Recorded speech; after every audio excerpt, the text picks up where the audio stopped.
So in the last video, we introduced the Impulse-Momentum Theorem and discussed how you can use it to do things like estimate average forces in hammer hit situations.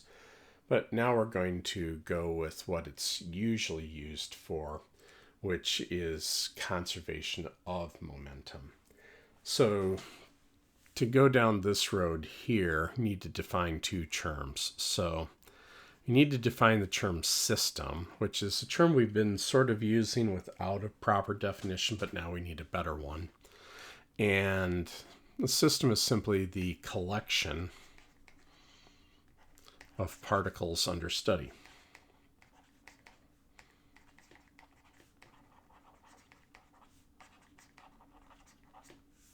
Okay. And then I also need to define an isolated system. And this is a system where the external force acting on it is zero.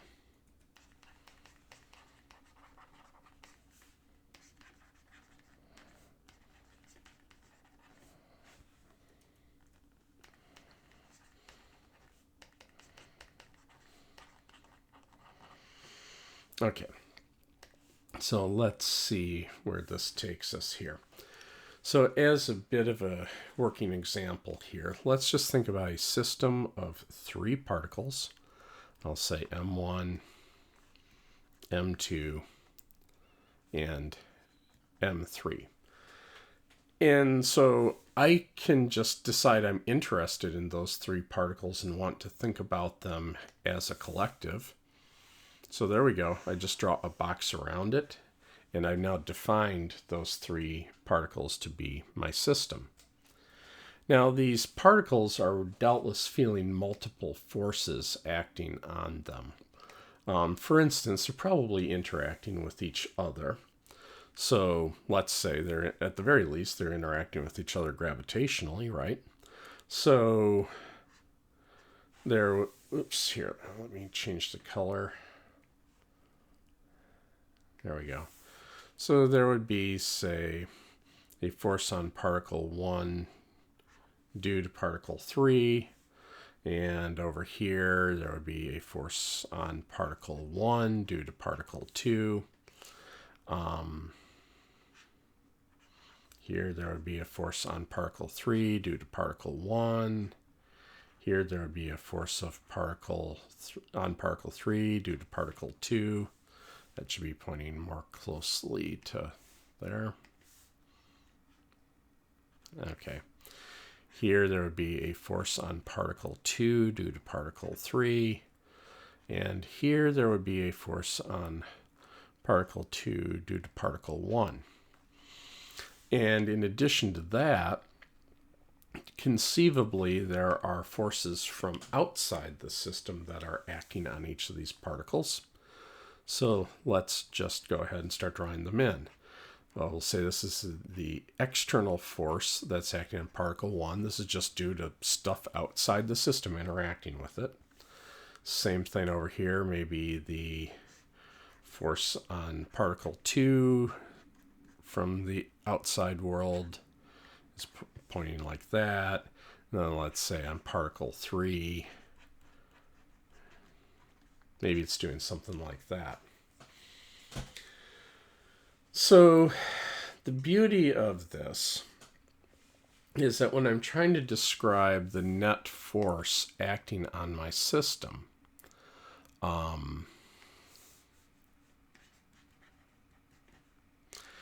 it turns out to just be the sum of the external forces.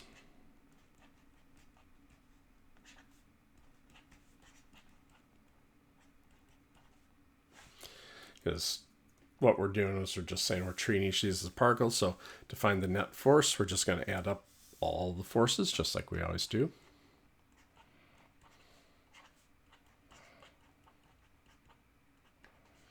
And if we had more than three particles, we'd keep going. But then, and I'll just stick this in parentheses here and in a light color. we would have also had a whole bunch of terms that look like this, because we'd have to go through, I mean, these are all forces acting, right? We would have to add all these up.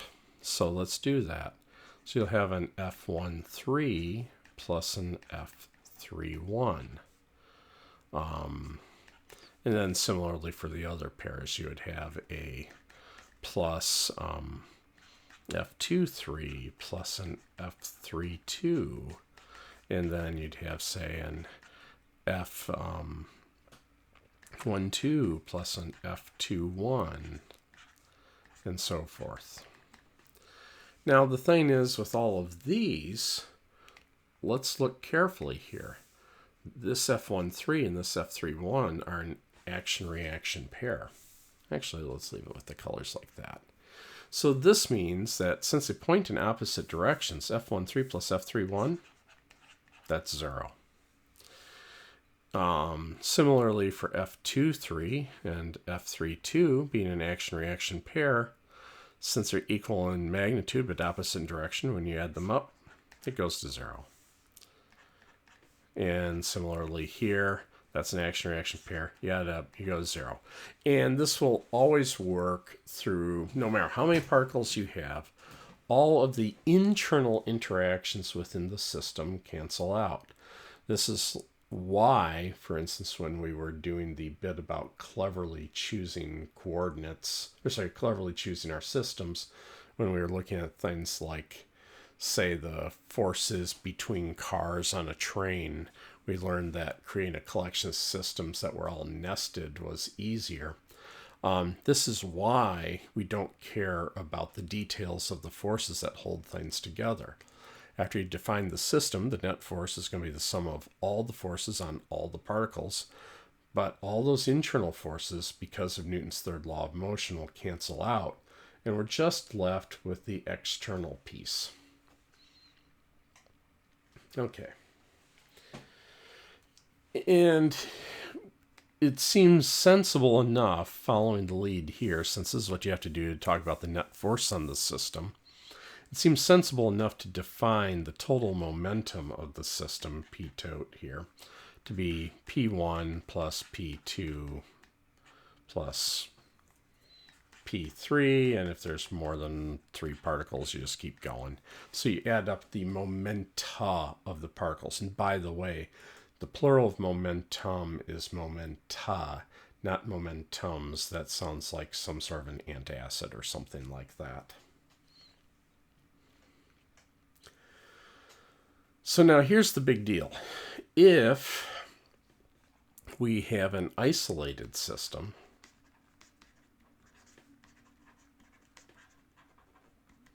then that means that the net force on the object is 0.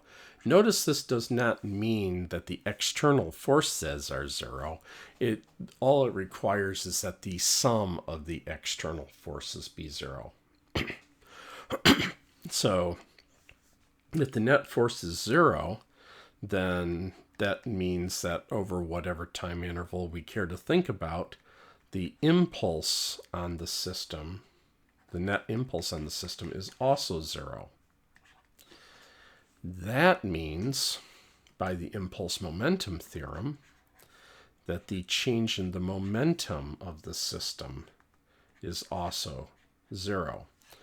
Or a more useful way to write it is to say, if the system is isolated, the total momentum after the collision is equal to the total momentum before the collision. So let's work through some examples of how this might be useful. Most of the time where this is going to be really useful is when you're looking at things like collisions. You know, if you say you have 2 cars collide or something like that, to do it right, if you're an automotive manufacturer, you're going to have to fire up some pretty serious computer simulations to try to model the cars as a huge collection of individual masses and look at the interactions between all the individual masses. So if you need to know exactly how the vehicles are going to crumple in a collision, that's the only way you can do it. But if you're just interested in, say, two cars collide, how fast is the wreckage moving after the collision? Here's where the impulse-momentum theorem can be handy for us. The trick is to make an isolated system. So this kind of collision I just described, two cars getting into a wreck, that's something that we call, or at least I call, a sticky inelastic collision.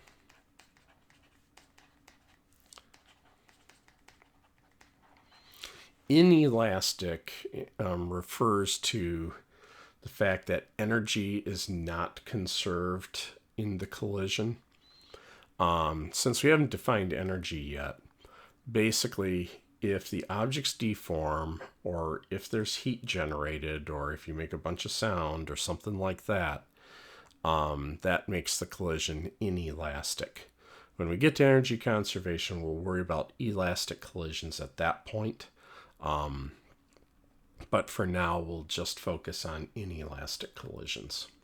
So let's say you've got two cars. Got a fairly lightweight car here, say 500 kilograms. That's a pretty light car. Let's also say that it's going at a absolutely ridiculous speed of 200 meters per second. Hey, that is race car kind of speed, so could happen. And then let's say it gets into a head-on collision with a much more massive car. Let's say this one has a mass of 1,000 kilograms. And let's say it's also going at 200 meters per second. Now notice here I put in a minus sign. I put in a minus sign here because it turns out that when you're doing these kind of collision problems in one dimension, it'll be different when you do it in two dimensions. But when you do it in one dimension, I find that it's more convenient if we go ahead and purely keep track of the directions when we put in the numbers. This is something called implicit signage. Up to this point, we've been assigning directions when we write the letters. That's called explicit signage. Here, we'll put plus signs in front of everything, and we'll sort out the directions when we actually substitute the numbers. That's implicit signage. We'll be working examples of that to show how that works. So this is what's going to happen before the collision. After the collision, what we have is one big tangled mess of metal here. And we know since the big car's going to quote-unquote win, the whole thing's going to go skidding off to the left. So we can already intuit that. And we just want to know how fast it's going. So here we have one particle. We have two objects before the collision. And now we just have one object after the collision, whose mass is m1 plus m2. So 500 plus 1,000 is 1,500 kilograms. And this is the beauty of this kind of analysis, is it is okay for the number of objects to change.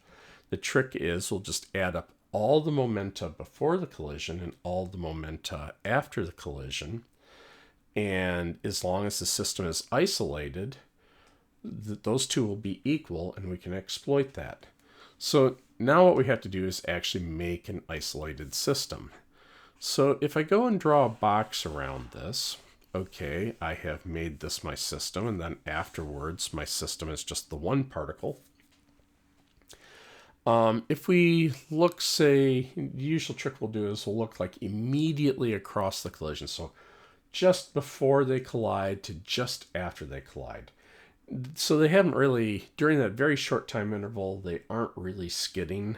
And so we can neglect any forces due to friction horizontal on the cars or the mass of metal afterwards. So then all we've got left are normal forces up and gravity forces down, but those are always equal. And so when you add it up, you do indeed get that the net force on the system is 0. Now, between the vehicles, oh, heck no. When these things collide, there's going to be enormous normal forces, but by having said that both vehicles are the system, I make those normal forces internal, which means I don't have to worry about them. Okay, so with that, we can now go ahead and figure out what our final velocity of our twisted mass of metal is. So since we've established that the system is isolated, that will allow us to state that the total momentum final is equal to the total momentum initial.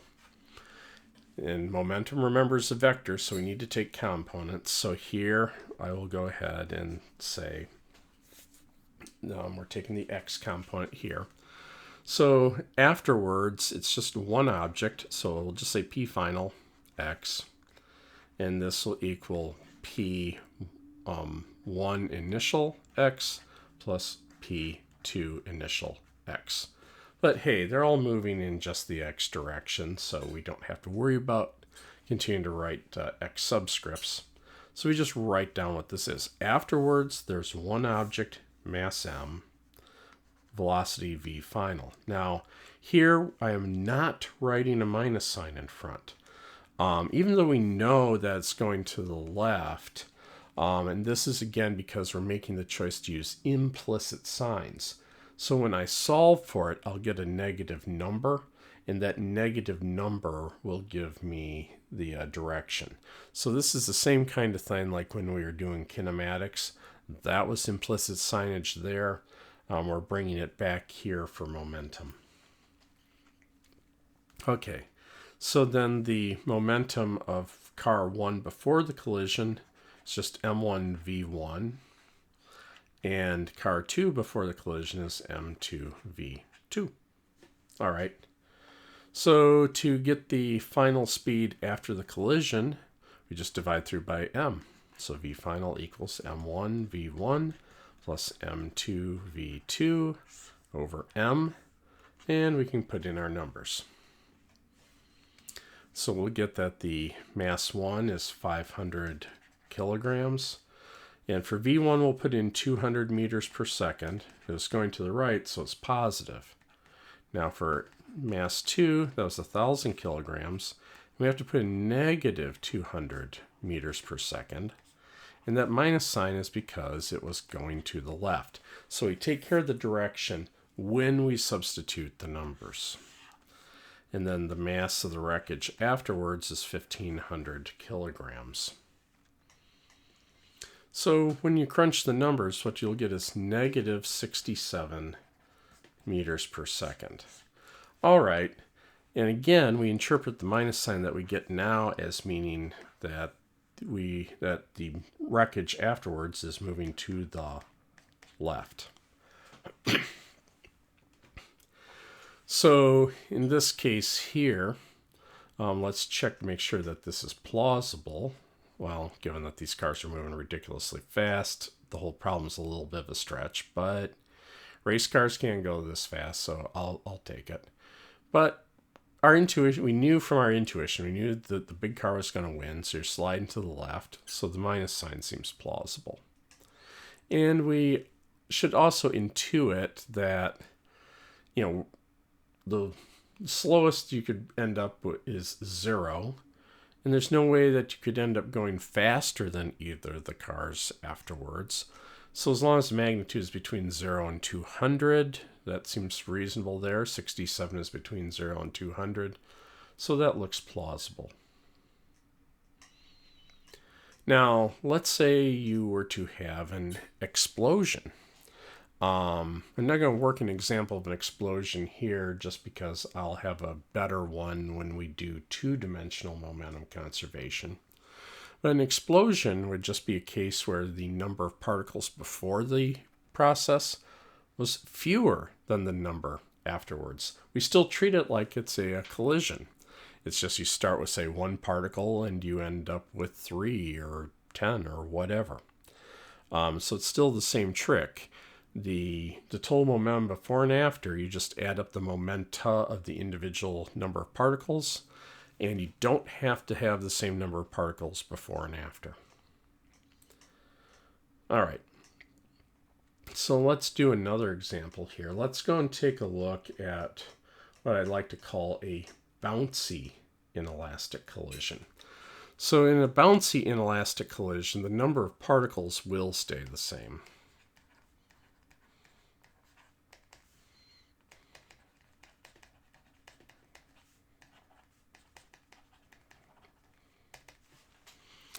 So let me just go ahead and steal some cars here real quick.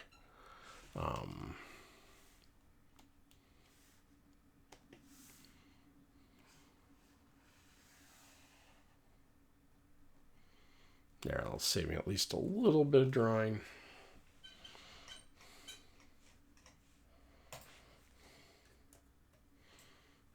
Not too bad. So they're going to be the same cars. Initially here going the same speeds. So this is still 1,000 kilograms. Here now we'll call this V2 initial and V1 initial. That's the only difference we're really making here. And the reason now that we're keeping track of these as initials is because afterwards we're going to say that the two cars did not turn into a twisted mass of metal. Their bumpers did something anyway. So this car after the collision was measured as going at negative 20 meters per second.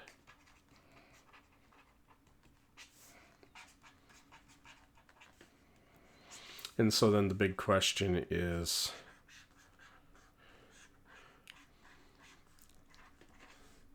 what's the final velocity of car number 1?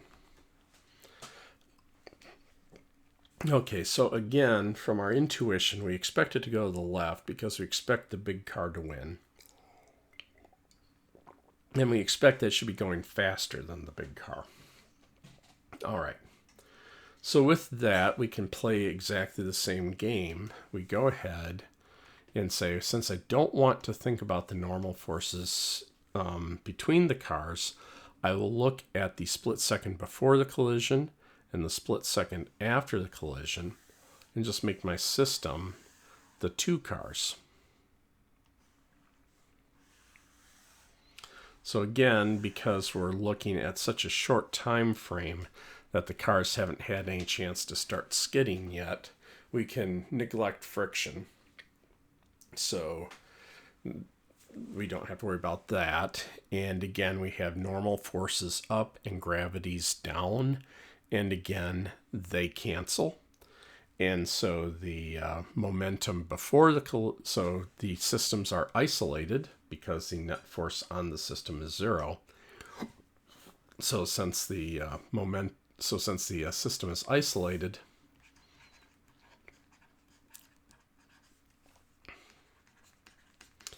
we can just say that the total momentum final, I'll just write P final, equals P initial. All right, so then again, we can take the x component of this. So this will be P1 final plus P2 final. Again, we know this is all acting horizontally, so we don't really have to write the sub x's. Equals P1 initial plus P2 initial. So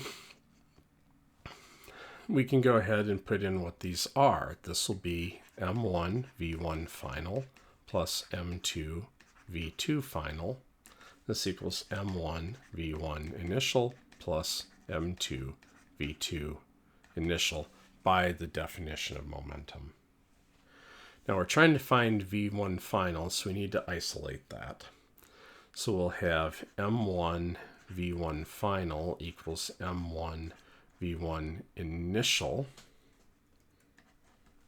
plus M2 V2 initial minus M2 V2 final. Okay, we can do a little bit of algebra to clean this up a bit. We can divide through by m1, so this will give me v1 final equals v1 initial plus, and then here I can group out in m2. So I'll have m2 over m1 times v2 initial minus v2 final. All right, and again, we can go and put in the numbers, but remember, when you put in the numbers, you got to put in the plus and minus signs for the direction because we're doing implicit signs. So this will be 200 meters per second plus 1,000 kilograms over 500 kilograms times v2 initial, we said was negative 200 meters per second, and v2 final, so we have a minus from the algebra here, and then v2 final is minus 20 meters per second. So that's a minus, which is going to work out to be a plus. Anyway, you grind it out, you get negative 160 meters per second. Okay, that all checks. The minus sign again means we're going to the left, which we expected. We expected it should be bigger than 20 because we knew since the big car wins, the little car is going to go flying away from it. And we also intuited that it should be less than 200. So that all checks, and we feel pretty good about it. Now, before I get into my last application here, since I did promise throwing in asides about Noether's theorem as we go along, and it is certainly worth looking up Emmy Noether. She's a fascinating character. Fascinating person. In this case here, the reason that momentum is conserved, what she was able to show, is that it's because the laws of physics are the same in every location in the universe. So that's the symmetry there. So the laws of physics are the same no matter where you are, and as a result, per Noether's theorem, the momentum is a conserved quantity. Okay, so where I'm going to finish this out with is what we call partially isolated systems.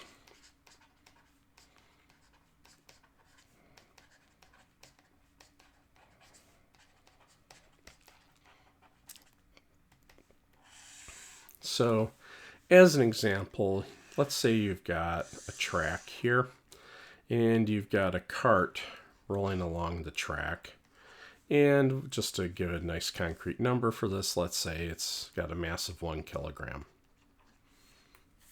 And let's say the cart is moving initially at 10 meters per second. So when it gets over here, what happened to it was a blob of putty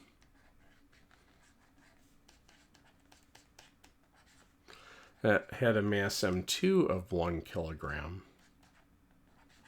Oops. There we go. Fell and landed onto my cart. So afterwards, the cart goes traipsing off. And I would like to know, what is V final for this? Well, this is definitely a sticky inelastic collision. The question is momentum conserved here? And the answer turns out to be no.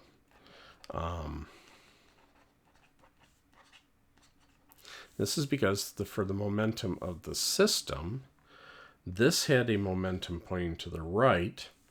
This had a momentum that was, say, initially 0 and kept increasing as it fell down. So the total momentum of the system started out rightward and then started angling down and right. But then afterwards, when the putty collided with the track, now it's going just again straight to the right. So this meant there had to be upward forces acting on our system. So, let's go ahead and say our system is the cart plus the putty. But the problem here is that there's a normal force of the track up that has to overwhelm the force of gravity down in order to keep the cart plus putty from crashing through the track. So this is not isolated. However, it's only not isolated in Y. As long as there's no friction, hey, these are dynamics carts, the very low friction. This is isolated in X. So although we cannot say that momentum is conserved, that would be incorrect. It is not correct to say that P final as a vector equals P initial as a vector. In this circumstance, that would be wrong because the system is not isolated. Because the X component of, since the system is isolated in X, or no X components in force, it is impossible for the X component of the momentum to change. So although we can't say that the Y components of the momenta are equal before and after, because they're not, we can say that the X components are equal. So afterwards, we can say, all right, this is mv final equals m1 v1 initial. So that gives me that the final velocity is m1 over m v1 initial. So putting in what these are, this was 1 kilogram over 2 kilograms times 10 meters per second. We get 5 meters per second. So if you actually try something like this, if the masses are equal, you'll see that the speed of the cart drops to half of what it was before. So momentum was not conserved in Y. There were external forces on the system that were not balanced. So it was not isolated in Y, but we could still exploit the fact that it was isolated in X to demand that the momentum was a constant in X. Okay. In the next series of videos, we'll start to take a look at what happens when we treat this in more than one dimension. Catch you on the flip side.